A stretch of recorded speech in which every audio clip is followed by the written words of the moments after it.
Hello, third graders. Those of you that did not make it to the reading group today, I am going to read what you missed.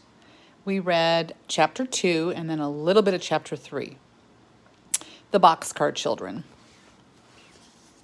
You can follow along with your handout. And I'm not going to hold it the whole time because it gets really hard for me to read. So I'll just be reading and then I'll show pictures as they come up. So here we are, chapter 2. That's a Roman numeral.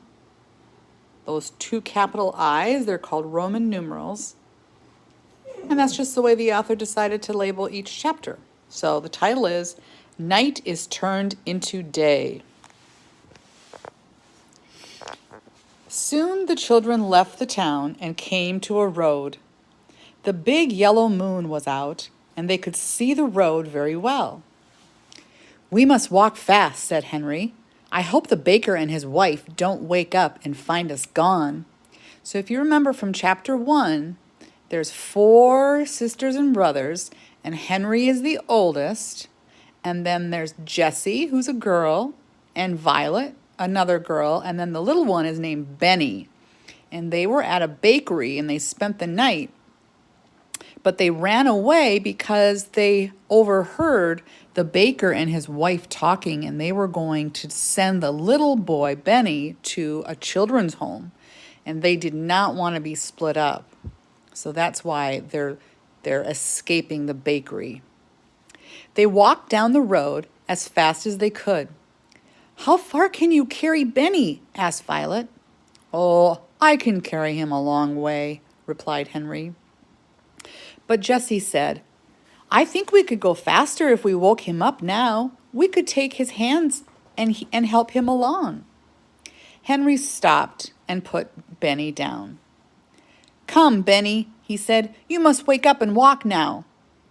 "Go away," said Benny. "Let me try," said Violet. "Now, Benny, you can play that you are a little brown bear and are running away to find a nice warm bed. Henry and Josie will help you and will find a bed." Page 18. Benny liked being a little brown bear, and so he woke up and opened his eyes. Henry and Jessie took his hands, and they all went on again. They passed some farmhouses, but the houses were dark and quiet. The children did not see anyone. They walked and walked for a long time. Then the red sun began to come up. "We must find a place to sleep," said Jessie. "I am so tired." Little Benny was asleep, and Henry was carrying him again. The other children began to look for a place. At last Violet said, "Look over there!" She was pointing at a big haystack in a field near a farmhouse. "A fine place, Violet," said Henry. "See what a big haystack it is."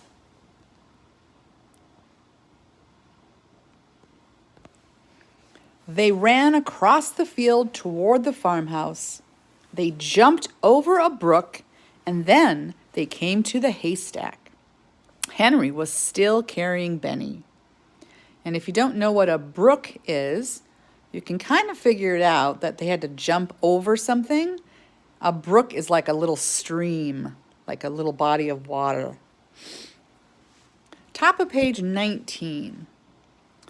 Jessie began to make a nest in the haystack for Benny, and when they put him into it, he went to sleep once again.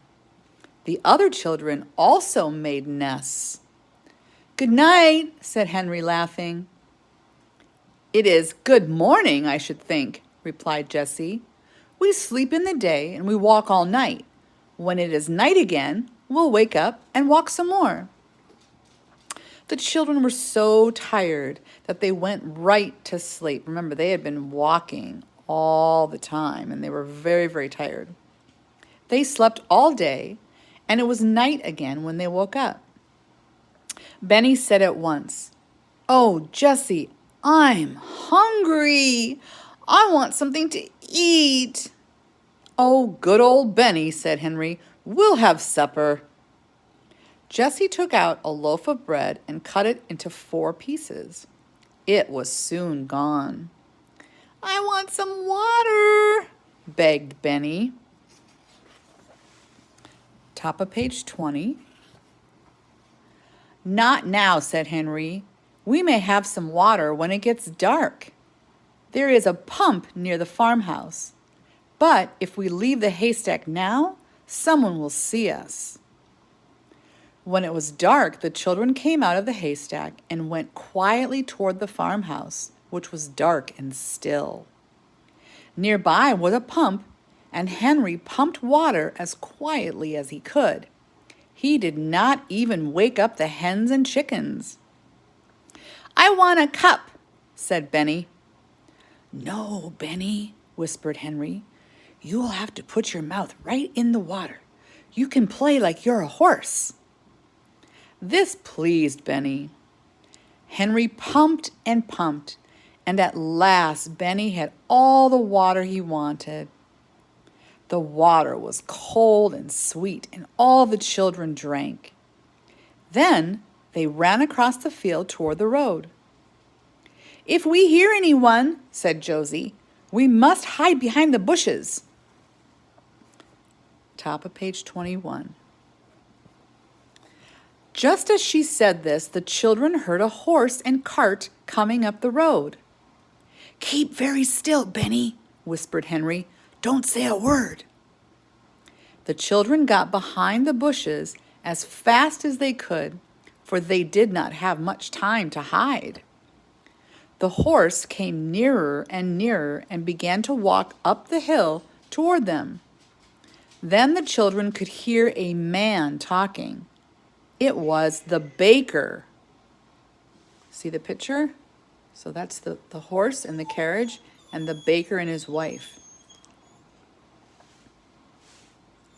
I wonder where those children went, he said. I don't think they could walk as far as Silver City. If we don't find them in Greenfield, we'll go home. We're on page 22. And my dog Lola is wanting to go outside, but I'm going to make her whine. Top of page 22. Yes, answered his wife, I do not want to find them anyway. I don't like children, but we must try a little while longer. We will look for them in Greenfield, and that's all. The children watched until the horse and cart had gone down the road. Then they came out from behind the bushes and looked at each other. My, I'm glad those people did not see us, said Henry. You were a good boy, Benny, to keep still. We'll not go to Greenfield. I wonder how far it is to Silver City, said Jessie. The children were very happy as they walked along the road. They knew that the baker would not find them. They walked until 2 o'clock in the morning, and then they came to some signs by the side of the road. Here's my dog, Lola. The moon came out from behind the clouds, and Henry could read the signs. One sign says that Greenfield is this way, he said. The other sign points to Silver City. We don't want to go to Greenfield. Let's take this other road to Silver City. They walked for a long time, but they did not see anyone. Not many people come this way, I guess, said Henry. But that is all the better. Listen, said Benny suddenly. I hear something. Listen, said Violet. The children stood still and listened, and they could hear water running. I want a drink of water, Henry, said Benny. Well, let's go on, said Henry, and see where the water is. I'd like a drink, too. Soon the children saw a drinking fountain by the side of the road. Oh, what a fine fountain this is, said Henry, running toward it. See the place for people to drink up high, and a place in the middle for horses, and one for dogs down below. All the children drank some cold water. "Now I want to go to bed," said Benny. Jessie laughed. "You can go to bed very soon." Henry was looking down a little side road which had grass growing in the middle of it. "Come," he cried. "This road goes into the woods. We can sleep in the woods." Top of page 25. "This is a good place," said Jessie as they walked along. "It is far away from people. You can tell that by the grass in the road." "And it will be near the drinking fountain," said Violet. "That's right," cried Henry. "You think of everything, Violet." "It is almost morning," remarked Jessie, "and how hot it is." "I'm glad it is hot," said Henry, "for we must sleep on the ground. Let's find some pine needles for beds." The children went into the woods and soon made 4 beds of pine needles. "I hope it's not going to rain," said Jessie as she lay down. Then she looked up at the sky. "It looks like rain, for the moon has gone behind the clouds." She shut her eyes and did not open them again for a long time. Top of page 26. More clouds rolled across the sky, and the wind began to blow. There was lightning also, and thunder, but the children did not hear it. They were all fast asleep. And then we did go into chapter 3. We read a few pages of chapter 3. And this is where we are introduced to the boxcar. So we're going to read a little bit of chapter 3. But notice in the picture, and this is on page 27, it's kind of hard to see, but obviously you see the 4 kids, but then in the distance, there's a boxcar. And remember I told you that a boxcar is basically the pieces of a train. So you've got the engine at the front, and then you've got the caboose at the back, and then you've got the boxcars that carry different supplies. Some you may even carry passengers. Chapter 3, A New Home in the Woods. At last, Jessie opened her eyes.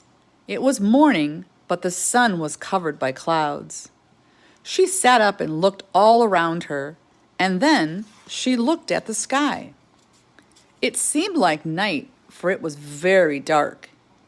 Suddenly, it began to thunder, and she saw that it was really going to rain.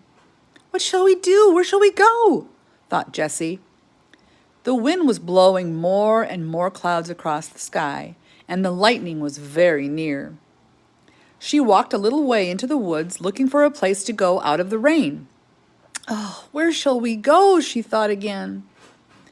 Then she saw something ahead of her in the woods. It was an old boxcar. "What a good house that will be in the rain," she thought. She ran over to the boxcar. There was no engine, and the track was old and rusty.